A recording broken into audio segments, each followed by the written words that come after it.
The birth of Champagne. Introduction to Champagne. Champagne, a sparkling wine known all over the world, is a symbol of celebration and elegance.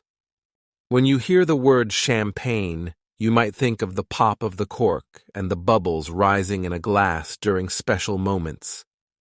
But champagne is not just any sparkling wine. It's a unique drink that comes from a specific region in France, which is also called Champagne. The special thing about champagne is the way it bubbles. Each bottle is full of tiny bubbles that give it a lively and light taste. When you pour champagne into a glass, you can see the bubbles racing to the top, and when you drink it, you can feel the fizz on your tongue. Champagne is made from grapes, but not just any grapes. The grapes for champagne are picked from vineyards where the soil and the weather work together to grow grapes that are just right for making this fizzy wine. People often drink champagne at weddings, New Year's Eve parties, and other celebrations. It's a drink that brings joy and marks important moments in life. In this story, we will explore the story of champagne. We'll learn where it comes from, how it's made, and why it has become such a special part of celebrations around the world. Let's raise our glasses to the fascinating world of champagne. History of champagne. The story of champagne is as intriguing as the drink itself. It begins in the Champagne region of France, a place with rolling hills and vineyards stretching as far as the eye can see. But how did this region become famous for the sparkling wine we know today? Long ago, wines from Champagne were not fizzy. They were still wines without bubbles. The bubbles in Champagne were actually seen as a mistake at first. The cold winters in this region would stop the wine from fermenting completely, leaving some sugar remaining. When spring arrived, the warmth would start the fermentation again, creating carbon dioxide and thus bubbles. The man often credited with perfecting champagne is Dom Pérignon, a monk who lived in the 17th century. While he did not invent champagne, he made many improvements to the production process. He developed a way to blend different grapes to improve the wine's flavor and also introduced corks, which were used to seal the bottles and keep the bubbles in. Over time, champagne's popularity grew among the royalty and wealthy classes. It became a symbol of luxury and was sought after for its unique taste and the joyful experience of the popping cork and rising bubbles. Kings and queens would toast with champagne at their palaces, and it became a staple at grand balls and parties. By the 19th century, champagne production had become more refined, and the drink became associated with celebration and success. The invention of stronger glass bottles and better corks helped to preserve the bubbles and made it easier to transport champagne to other countries. Today, champagne is known around the world as the drink of choice for celebrations. The methods for making champagne have been passed down through generations, and although technology has advanced, the traditional ways of creating this special wine are still honored. In the next part of our story, we'll discover the unique region where champagne is made. We'll learn about the soil, the climate, and the grapes that combine to create the magic in every bottle of champagne. Join us as we take a closer look at the Champagne region and what makes it so special. The Champagne region. The Champagne region, located in the northeast of France, is the only place in the world where true champagne can be made. It's not just the name that makes this wine special. It's also the place where it's created. The soil, weather, and grapes in this region work together to make the perfect environment for champagne. This region has a special type of soil called chalk. Chalk is very good for growing grapes because it holds water well, which helps the vines during dry periods. It also reflects sunlight and provides good drainage, which is important for the health of the grapevines. The weather in the Champagne region can be quite tricky for farmers. It is often cold and can be unpredictable, but the grapevines here are strong. They have adapted to these conditions, and while the weather can be a challenge, it's also part of what gives Champagne grapes their unique taste. There are three main types of grapes used to make Champagne: Chardonnay, Pinot Noir, and Pinot Meunier. Each type of grape adds something special to the Champagne. Chardonnay gives it brightness and a light, fruity flavor. Pinot Noir brings body and power, and Pinot Meunier adds richness and depth. The grapes are picked by hand in the fall when they are just ripe. This is a busy and exciting time in the Champagne region. Workers come from all over to help with the harvest, picking grapes from early morning until evening. After the grapes are picked, they are pressed gently to get the juice. This juice is then used to make the wine. The winemakers in Champagne take great care in this process, making sure that the juice is just right for turning into champagne. The Champagne region is not just known for its wine, but also for its beautiful landscapes and history. There are many small villages and towns among the vineyards, with old houses and churches. It's a place with a strong sense of tradition and community, where people are proud of the champagne they make. In our next section, we will explore how the grapes from these vineyards are turned into champagne. We'll learn about the steps that take the grapes from the vine to the bottle and how the bubbly wine we love is created. Join us as we uncover the fascinating process behind making champagne. Grapes and harvesting. The journey to making champagne begins with the grapes. In the Champagne region, the grape harvest is a crucial time of year. The grapes must be picked at the precise moment when they are ripe to ensure the best taste for the champagne. This usually happens between late September and early October, depending on the weather. The three main types of grapes used in Champagne, as we learned, are Chardonnay, Pinot Noir, and Pinot Meunier. Each type is picked carefully by hand. Harvesting by hand is important in Champagne because it keeps the grapes whole and undamaged. Machines could crush the grapes, which would start fermentation too early and change the flavor of the wine. After the grapes are picked, they are quickly taken to a place called a press house. Here, the grapes are gently pressed to get the juice out. This juice must be clear and pure, so the pressing is done slowly and carefully. The first press is called the cuvée, which is the best quality juice, and the second press is called the taille, which is also good, but not as fine as the cuvée. The juice from the grapes is then put into large containers to start the first fermentation. This is where the sugar from the grapes turns into alcohol. This first fermentation is done at a cool temperature to keep the flavors fresh and delicate. The harvested grape's juice is watched over by the winemakers, who taste and check it to make sure it is just right. They decide when the fermentation has made the perfect base wine for champagne. This base wine is not yet bubbly. The famous bubbles in champagne come later in the process. During the harvest, the Champagne region is full of life and activity. There is a sense of excitement and celebration as the grapes that will become champagne are picked and pressed. The harvest is not just about making wine. It's about the community and the traditions that have been passed down through the years. In the next section, we will delve into the fascinating production process of champagne.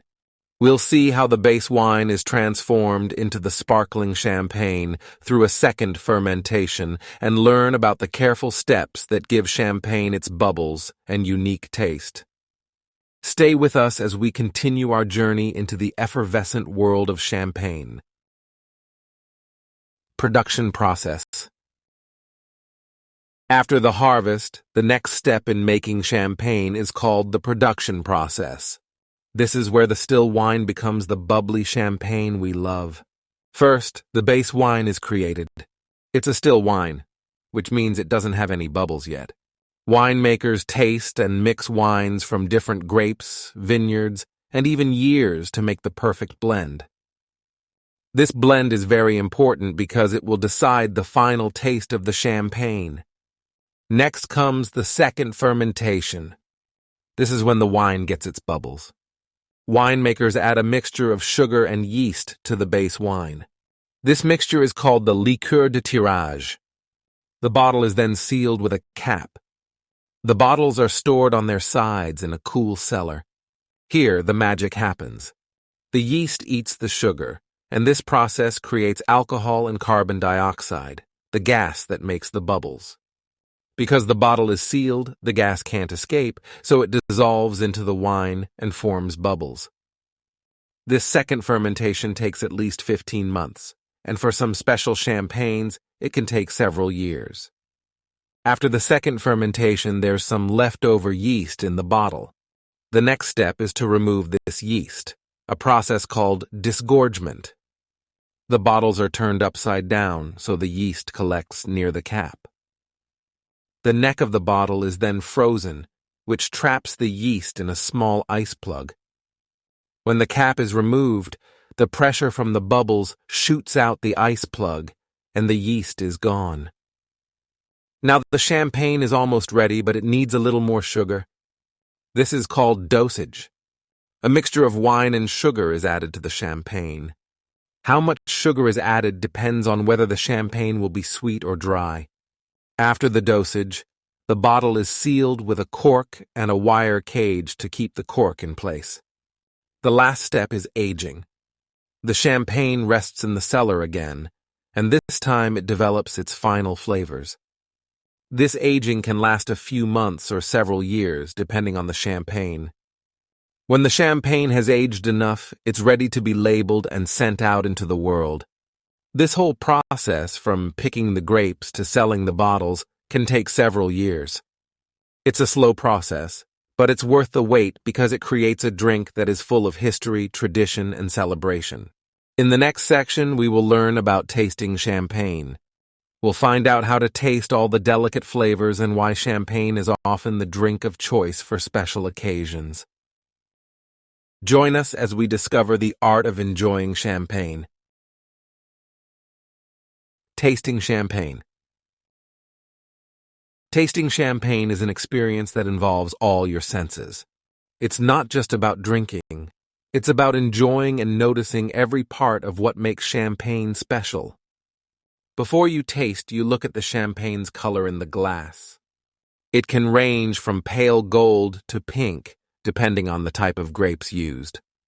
You'll see the bubbles rising quickly to the top, forming a ring of delicate foam. Now bring the glass to your nose. Take a slow, deep breath. You might smell flowers, fruit, or even fresh bread. These are the aromas of champagne, and they can tell you a lot about its quality and character. When you taste champagne, take just a small sip at first. Let it stay in your mouth for a few seconds. This lets you feel the bubbles and taste all the different flavors. Champagne can taste like citrus fruits, apples, or berries. Sometimes it can have a creamy taste or a hint of nuts or toast. After you swallow, notice the aftertaste, how long it lasts and how it feels. There are different kinds of champagne, from very dry to sweet. Brut is dry and is the most common type of champagne. Demi-sec is a bit sweeter and doux is the sweetest. The type you choose depends on your taste and what you're eating with it. Drinking champagne is often part of celebrating special events like weddings or anniversaries. Its festive bubbles and elegant taste add to the joyful feeling of these moments. But you don't need a special occasion to enjoy champagne. It can also be a nice drink to have with a meal, as it can complement many different types of food. To truly appreciate champagne, you don't need to be an expert. You just need to pay attention to the details. Like with all good things, the more you notice, the more you can enjoy. In the next section, we will explore the role of champagne in culture and how it has become a symbol of luxury and celebration in many parts of the world. Stay with us as we discover more about the cultural significance of champagne. Champagne in culture. Champagne is not just a drink. It has become a cultural icon. This sparkling wine is often seen in movies and television shows being enjoyed during grand celebrations and significant moments. People think of champagne as a way to celebrate achievements, milestones, and new beginnings.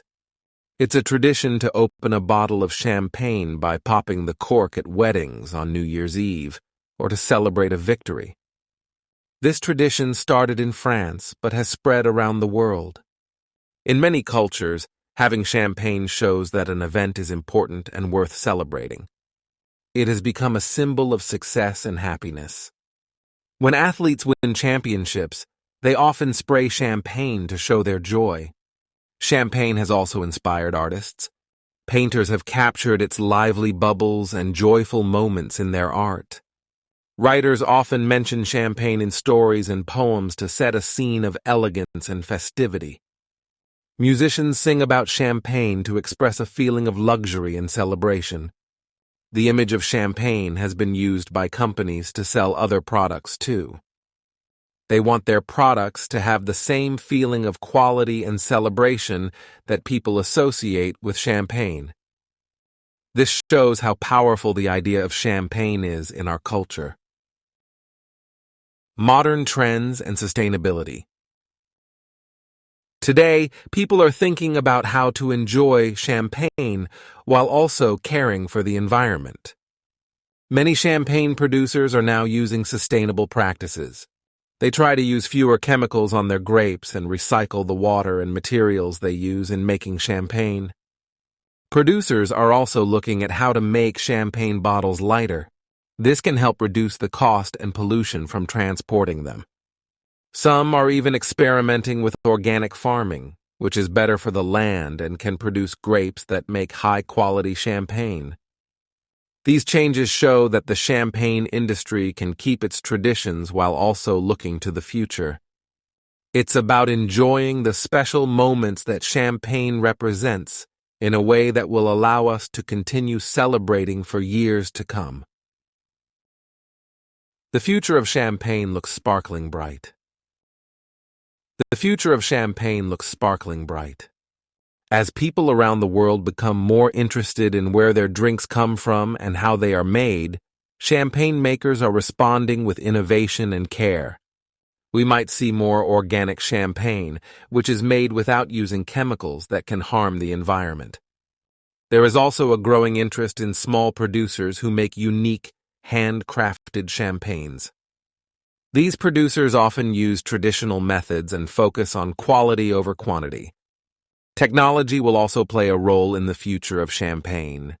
From the vineyard to the cellar, new tools can help winemakers understand their crops and create the best champagne possible. Apps and websites can help people learn more about champagne and even order their favorite bottles directly from the producers. But no matter what changes, the heart of champagne will remain the same. It will continue to be a drink that brings a sense of occasion and joy. Whether for a big celebration or a quiet toast to the day, champagne will always be there to add a little sparkle. Conclusion. Champagne has taken us on a journey from the vineyards of France to celebrations around the world. It's a drink with a rich history and a bright future. As we've seen, champagne is more than just bubbles in a glass. It's a symbol of craftsmanship, culture, and joy. It's a reminder to savor the special moments in life. So, the next time you hear the pop of a champagne cork, think of the story behind this remarkable drink and raise your glass to the dedication and tradition that continue to make champagne a timeless treasure.